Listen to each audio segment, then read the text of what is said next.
Hello everyone, welcome back to my YouTube channel Drishta. तो आज की इस वीडियो में हम फिर से कुंडली मिलान के ऊपर बात करेंगे और देखेंगे कि उसका अगला स्टेप क्या होता है। जैसा कि हमने पिछली वीडियो के अंदर देखा, अगर आपने मेरी पिछली वीडियो नहीं देखी है तो आई बटन और डिस्क्रिप्शन में मैं लिंक पिन कर दूंगा, आप जाके देख सकते हैं। तो आपको ये वीडियो ज़्यादा अच्छे से समझ में आएगी। तो आज हमने जो हमने पिछली वीडियो में देखा था, उसका आज हम एक एडवांस वेरिएशन करेंगे।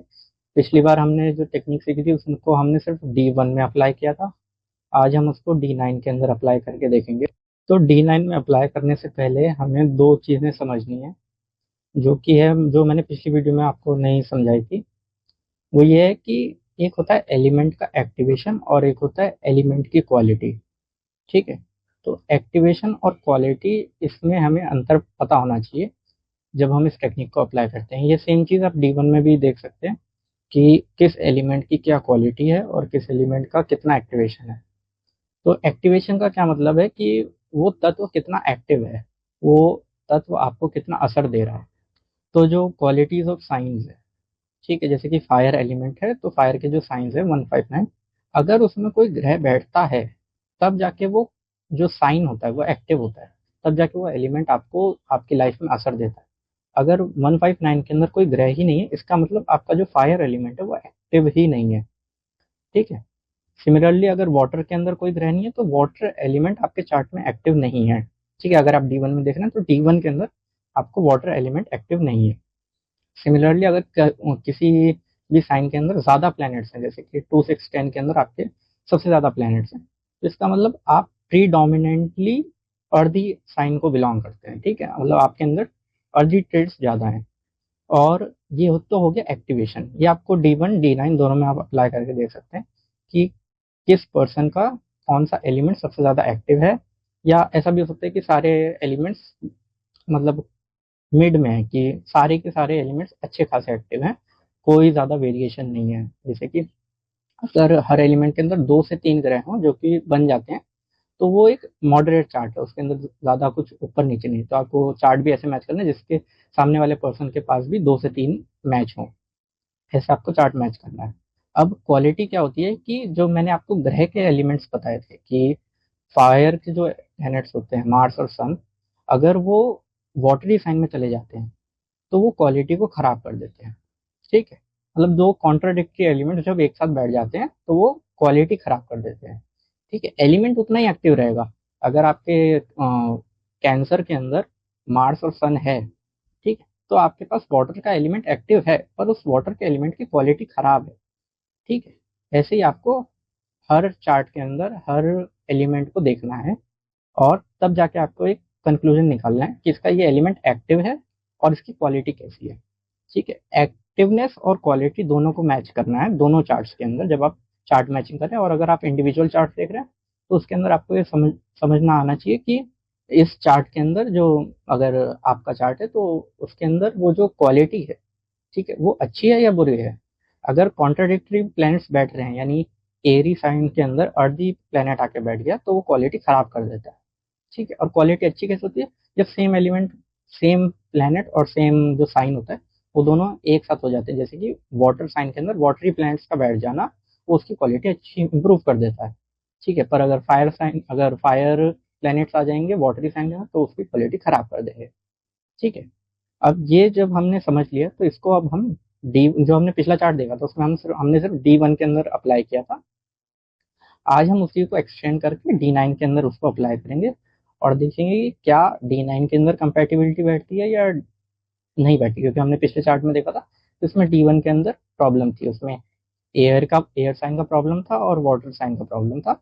आज हम उसी चार्ट को, सेम चार्ट को डिस्कस करेंगे और उसको नवांश तक देखेंगे कि कैसे क्या वो पेयरिंग बैठ सकती है या नहीं बैठ सकती। अगेन मैं कहूंगा कि अगर आपने मेरी पिछली वीडियो नहीं देखी है तो आपको ये वीडियो उतने अच्छे से समझ में नहीं आएंगे। तो या तो आप इस वीडियो के बाद जाके देख सकते हैं, मैं आई बटन और डिस्क्रिप्शन में दोनों में लिंक दे दूंगा, या फिर आप पहले वो वीडियो जाके देख सकते हैं और फिर ये वीडियो कंटिन्यू कर सकते हैं ताकि आपको अच्छे से समझ में आएगा और आप अच्छे से रिलेट कर पाएंगे। ठीक है। तो अब हम देखते हैं कंप्यूटर स्क्रीन के ऊपर कि ये चार्ट को हमें मैच कैसे करना है, इसका प्रैक्टिकल एप्लीकेशन देखते हैं इस टेक्निक का। तो अब ये चार्ट है, तो ये फीमेल नेटिव का चार्ट है जो हमने पिछली बार देखा था। अब इसके अंदर हम D9 के ऊपर सिर्फ फोकस करेंगे। तो D9 के अंदर फायर एलिमेंट से शुरू करते हैं। 159 के अंदर 3 ग्रह हैं। फिर 2610 के अंदर देखते हैं, यानी कि फायर एलिमेंट जो है वो अच्छा खासा एक्टिव है। ठीक है, अभी हम क्वालिटी पे नहीं जा रहे हैं, पहले हम सिर्फ देख रहे हैं एक्टिवेशन कितना है इसके अंदर। ठीक है, अब 2610 के अंदर देखते हैं। तो 2 खाली है, 6 के अंदर एक है और फिर 10 के अंदर एक है। तो 2610 भी एक्टिव है। ठीक है, अब 3711 देखते हैं। 3 खाली है, 7 खाली है, 11 के अंदर 3 ग्रह हैं, तो 3711 भी अच्छी तरह से एक्टिव है। अब लास्ट एलिमेंट वाटर एलिमेंट, 4 8 12, तो 4 के अंदर मून है, 8 खाली है, 12 भी खाली है। तो जो वाटर एलिमेंट है वो सबसे लीस्ट एक्टिव हमें दिख रहा है। बट जो क्वालिटी है वाटर की वो काफ़ी अच्छी है, क्योंकि वाटरी प्लेनेट वाटरी साइन के अंदर है। ठीक है, तो ये तो हमें एक मोटा मोटा आइडिया लग गया कि ऑलमोस्ट सारे ही एलिमेंट्स एक्टिव हैं, बस एक वाटर का एलिमेंट थोड़ा वीक है। ठीक है, पर उसकी क्वालिटी अच्छी है। अब ये जो इनके हस्बैंड का चार्ट है, ठीक है, तो इसके अंदर देखते हैं फायर के अंदर 159 खाली, मतलब ये जो एरीज है उसके अंदर एक ग्रह है बस, 5 और 9 खाली है। तो 159 सबसे कम एक्टिव है। फिर देखते हैं 2610, 2 के अंदर कोई ग्रह नहीं है, 6 के अंदर 1 2 3 4 4 ग्रह है, और फिर 10 के अंदर भी एक, तो टोटल 5 ग्रह हैं 2610 के अंदर। तो हमें पता चल गया कि ये जो पर्सन है D9 चार्ट के अंदर, इसका अर्दी एलिमेंट सबसे ज़्यादा एक्टिव है। ठीक है, मतलब इतने सारे ग्रह तो प्रीडोमिनेंटली ये पूरा चार्ट अर्दी हो जाता है। ठीक है, क्योंकि इतने सारे ग्रह एक ही साइन को ऑक्यूपाई करे हुए हैं। अब अगला जो है 4 8 12, तो 4 4 खाली है, 8 8 के अंदर सन है और 12 के अंदर सैटर्न केतु है। तो वाटर एलिमेंट भी एक्टिव कह सकते हैं हम। और फिर 3 7 11 देखते हैं। 3 खाली है, 7 खाली है, 11 खाली है। तो अब अगेन ये प्रॉब्लमेटिक चार्ट है। ठीक है, क्योंकि 3 7 11 खाली है और प्रीडोमिनेंटली अर्दी साइन हो गया। ठीक है, अब वहीं जो पिछला चार्ट था, इस चार्ट के अंदर अर्थ के अंदर सिर्फ 2 ग्रह हैं, और उस चार्ट के अंदर अर्थ के अंदर 5 ग्रह हैं। तो वो जो एलिमेंट है वो बहुत ज़्यादा एक्टिव है। ठीक है, पर ये उतना एक्टिव है नहीं, इसमें बहुत ज़्यादा डिफरेंस है। ठीक है, कम से कम 3 ग्रह का डिफरेंस है, जो कि एक प्रॉब्लम दिखाता है। ठीक है, और दूसरी तरफ इधर 3711 में 3 ग्रह हैं और उधर 3711 पूरा ही खाली है। ठीक है, तो उस चार्ट के अंदर एरी एलिमेंट एक्टिव ही नहीं है, बट इस चार्ट के अंदर एरी एलिमेंट काफ़ी अच्छे से एक्टिव है। प्लस एक राहु भी है, तो राहु खुद ही एक एरी प्लेनेट है एक्वेरियस के अंदर। तो एयर की क्वालिटी भी अच्छी है और एयर काफ़ी ज़्यादा एक्टिव भी है। बट जो इनके हस्बैंड का चार्ट है उसके अंदर एयर की क्वालिटी तो हम देख ही नहीं सकते, क्योंकि चार्ट वो जो एलिमेंट है वो एक्टिव ही नहीं है। ठीक है, तो हमें पता चल गया कि इधर भी D1 के अंदर भी हमने पिछली बार देखा था कि एयर साइन का प्रॉब्लम था। ठीक है, अब वो प्रॉब्लम किसी भी की तरफ से आया, मतलब इधर इनकी तरफ से आ रहा था राशि चार्ट के थ्रू, बट D9 के अंदर इनके हस्बैंड की तरफ से आ रहा है कि उधर से एक्टिव ही नहीं है। ठीक है, और ये यही इस प्रोसेस को थोड़ा लेंदी बनाता है और पूरा का पूरा चार्ट मैचिंग को कॉम्प्लेक्स बनाता है। क्योंकि यहाँ पे हमें दिख रहा था कि 3711 राशि चार्ट के अंदर खाली है, तो मतलब फर्स्ट ग्लांस में हमें लगता है कि ये पर्सन एयरी एलिमेंट को मिस कर रहा है। बट D9 के अंदर वो कंपनसेट हो जाता है, क्योंकि 3 ग्रह आके बैठ जाते हैं। ठीक है, बट जो पिछला चार्ट है इनके हस्बैंड का, इस चार्ट में कि अगर हम देखें एयरी एलिमेंट में सिर्फ एक ग्रह है और इधर एयरी एलिमेंट है ही नहीं। ठीक है, तो ये जो है चार्ट, ये पूरी तरह से एयर के ऑपोजिशन में काम कर रहा है। ठीक है, यहाँ पे एयर एलिमेंट है ही नहीं, ना D1 में ज़्यादा अच्छे से और ना ही D9 में अच्छे से। तो कम्युनिकेशन का प्रॉब्लम इस चार्ट में हमेशा रहेगा। इसलिए हम इन दो चार्ट को कभी भी मैच नहीं कर सकते, क्योंकि D1 और D9 हमें दोनों जगह पे सेम प्रॉब्लम नज़र आ रहा है, जो कि एयर का प्रॉब्लम है। ठीक है, इस चार्ट में वाटर का भी प्रॉब्लम है। वाटर का प्रॉब्लम ऐसे है कि जो 4 8 12 के साइन भी है इसके अंदर। ठीक है, अगर आप ये D9 में भी देखें और जो हमने D1 में भी देखा, तो 4 8 12 में जो फायरी प्लैनेट्स हैं वो वाटरी साइन में है, जो कि क्वालिटी खराब कर देते हैं। ठीक है, अब D1 में तो क्वालिटी खराब हो ही रही है, D9 के अंदर भी एक फायरी प्लैनेट वाटरी साइन में और एक और फायरी प्लैनेट जो कि केतु है वो भी वाटरी साइन में। अगेन ये क्वालिटी दोनों जगह पे खराब कर रहा है, D1 में भी खराब कर रहा है, D9 में भी खराब कर रहा है। तो एक तो वाटर का प्रॉब्लम है, ठीक है, और दूसरी तरफ एयर का प्रॉब्लम है। ठीक है, अब देखने में लगता है कि एक एलिमेंट का प्रॉब्लम है या दो एलिमेंट का प्रॉब्लम है, पर जब एक एलिमेंट ज्यादा हावी होता है तो दूसरा एलिमेंट अपने आप ही कमजोर हो जाता है, या फिर एक एलिमेंट जब क्वालिटी खराब करता है, यानी अगर फायर की जो क्वालिटी है वो खराब होती है, तो सिमिलरली उसके ऑपोजिट वाले की भी क्वालिटी खराब हो जाती है, क्योंकि जो फायर है वो वाटर के पास जाके बैठता है, तो वो वाटर को भी खराब करता है, और क्योंकि वाटर खराब हो रहा है, फायर दोनों खराब हो जाते हैं, तो एक साथ दो एलिमेंट में मिसमैच हो जाता है।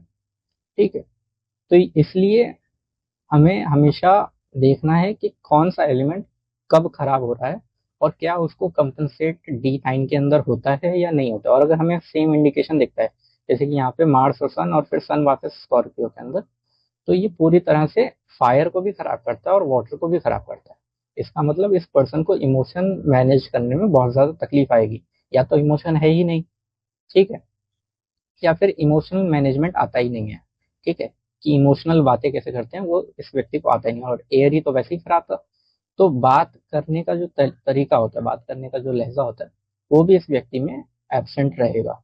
तो ये था आज का वीडियो। आई होप कि आपको पसंद आया होगा और आपने कुछ नया सीखा होगा इस वीडियो के थ्रू।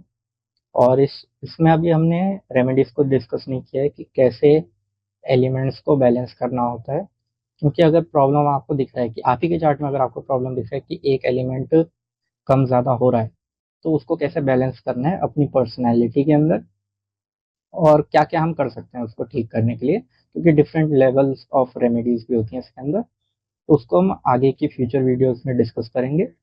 बट फिलहाल के लिए आपको ये दो टेक्निक्स, दो क्या एक ही टेक्निक है, इसको आपको D1 D9 दोनों में अप्लाई करना है, तब जाके आपको एक कॉन्क्रीट रिजल्ट निकलता है कि एक्चुअली में चार्ट किस एलिमेंट की तरफ ज़्यादा डोमिनेंट है, या फिर कुछ बैलेंस है, या कोई एक एलिमेंट ऊपर नीचे, या कोई एक एलिमेंट मिसिंग है। उससे आपको एक फेयर आइडिया लग जाता है। और जब आप दोनों चार्ट्स के अंदर इसको देख लेते हैं, तो और ये इसके अंदर ना आपको हमेशा प्लैनेट्स को गिनना है, आपको सिर्फ देख के नहीं छोड़ देना, आपको हमेशा उसका एक डेटा बना के रखना है कि कितने एलिमेंट के अंदर कितने ग्रह हैं। जब आप डेटा बनाते हैं ना उसके अंदर, तो आपके माइंड को एक क्लियर आइडिया रहता है कि हाँ ये एलिमेंट ऐसा है, आप वेग नहीं जाते, ये कोई सब्जेक्टिव चीज नहीं है कि मुझे ऐसा लग रहा है कि मैं इस तत्व का हूँ।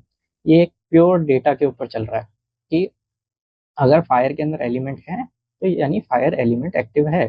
ठीक है, अगर वाटर के अंदर प्लैनेट्स नहीं है तो इसका मतलब वाटर मिसिंग है। आपको उसके अंदर खुद बायस नहीं होना है कि नहीं नहीं मैं इमोशनल हूँ या मैं लॉजिकल हूँ, ये सबको आपको नहीं देखना है। आपको सिर्फ जब आप चार्ट रीड कर रहे हैं तो आपको चार्ट के ऊपर फोकस करना है, क्योंकि चार्ट हमेशा सही होता है।